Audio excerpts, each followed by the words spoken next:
again.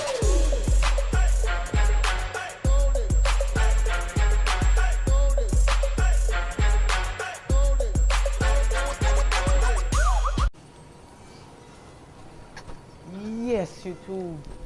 This your boy TKF28, the Caribbean Gamer, and I'm here to give you guys some beginners tips or some pointers for being super successful in the first stages of Nioh. Not only that, guys, but I do hope that these pointers and tips will progress you to become a badass samurai just like me. So yes, welcome, and this is my badass samurai. The first thing I want to talk to you guys about is leveling up. What you should be leveling up, when you should be leveling up, and why you should be leveling up. So right off the bat, guys, as I stated, the first thing that you want to be leveling up, if you notice right here, is stamina, strength, and skill. Those are the three most important things for the beginning of Nioh. If you notice, I haven't stressed about my vitality and my vigor, because once you have enough strength, you can kill the enemies super fast. More strength means how hard you can kill. More strength means how hard you can hit an enemy, and in turn, how quickly they are going to go down. If they do block, because you hit so hard, they're going to be run out of stamina, and you can go in and do a critical hit, which not only looks cool but is super freaking devastating, guys. So yes, stamina, it affects your life and how much weight you can carry. This is the number one thing. If you notice that I have it to 12, is because it's super important. Unlike into Lords of the Fallen, Bloodborne, and Dark Souls and Demon Souls, the enemies, they drop things super fast and easy, especially if you have a high enough luck. So you're going to find a lot of stuff and you're going to drop them because you do not have enough stamina to carry all that you find. And this can also help you with a lot of frustration from going back to the shrine to sell stuff. Okay, so yes, not only that, guys, it affects weapons such as cannon. Strength affects heavier weapons and armor, and special effects that such armor or weapon may have. But because I'm using axes, this is a definitely plus for me, guys. Special effects are normally going to be grayed out, such as higher tier equipment and armor, starting from purple to orange to green, guys. I'll get to that in a bit. Skill now is required for the special effect of more technical weapon and armor, and this also affects dual sword and guns. But yes, definitely you're going to be using gun because you need it for long range weapon. If you don't have enough skill, you're not going to be effective enough with guns, and I don't think you want that, guys. So yes, those are the most important things that you really need to stress on. As long as you have strength, guys, enemies gonna go down in the blink of an eye. As long as you know how to play. Okay? Then once you master those, then you can start to branch out your experience point into other areas that you see fit that you need to level up. As a spirit, you also need to look into this, because spirit is your guardian weapon, which is the dog, the fish, or the bird. And the more you're leveling up, the stronger their damage outcome is going to be, and how long they're going to last in battle, fighting for you or next to you, guys. Also depends on what you're leveling up. They also can increase your luck, and as I said, luck affects how often enemies is going to drop stuff. The more luck you have, the more you're going to find potions, and you need potions to heal in battle, guys. Super important. Okay, then you need to come right here and Two things you need to do as soon as possible is craft a fire talisman. You can craft lightning, but you need more skill to activate that. The enemies are weak to fire. High strength plus fire, guess what guys? Super devastation to any enemies guys, even the mid-range bosses guys.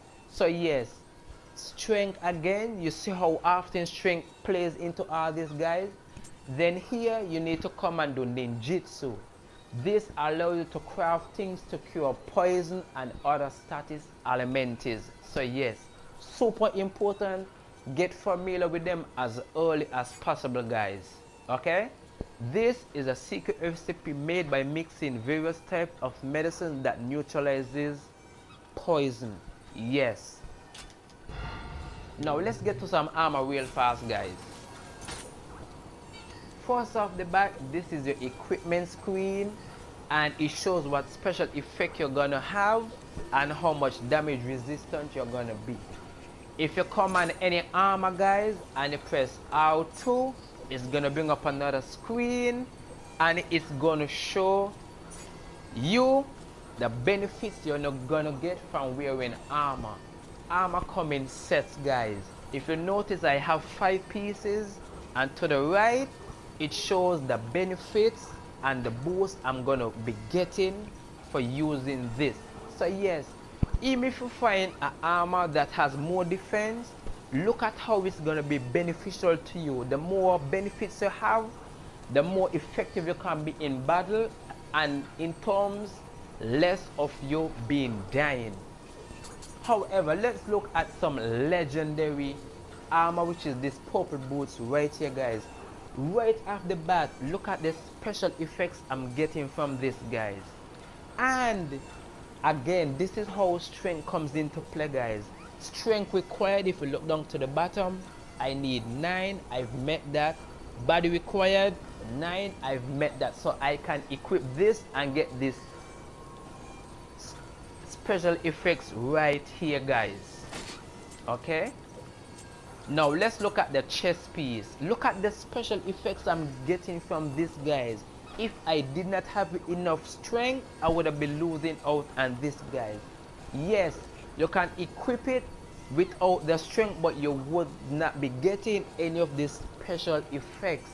Look, I'm getting a big boost in life guys. Damage reduction from critical hits. Why not go for strength? That's why I'm keep telling you guys. And then for this headpiece, I'm getting another 11 in life and luck, a whole 18 in luck guys. So yes, enemies are going to be dropping loot left, right and center guys. Okay, then if you look to the right now, I'm getting this bonus over here. However, this is a 7-piece armor. The current time I only have 3 pieces, so the pieces that you see grayed out is because I do not have the total amount to activate that guys. Let's take a look at some weapons and some skills. This is the most important part guys. What weapon you choose, you need to come here and invest in your skill,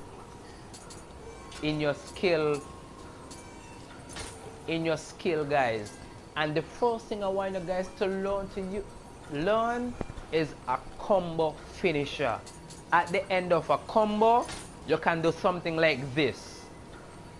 Even if you run out of stamina, as long as you finish executing the command, you do this, the enemy is gonna die and it will save you a lot of survivability. So yes, learn a combo finisher as soon as possible. And note to add guys, each fighting stance have its own combo finisher. So yes, I mostly use high stance, so I went for that first. Also guys, learn the battle cry. I call it the battle cry, okay, which is this right here. It gives you a big boost in physical defense, but however you won't be able to dodge or roll. So if you're surrounded by 2 or more enemies, pop this and you stand a better chance of surviving. Okay, Let's take a look at some more equipment, guys. Weapon. Familiarize yourself with one weapon is a good thing, guys. You get what a special effect that you're seeing here in the blue, and every time you familiarize a weapon you get 1 skill point, and you can go and spend that point to learn a new weapon art or combo finisher. Now let's look at the shrine. The shrine, look at these lovely green guys. What they do, you may ask? I'll show you.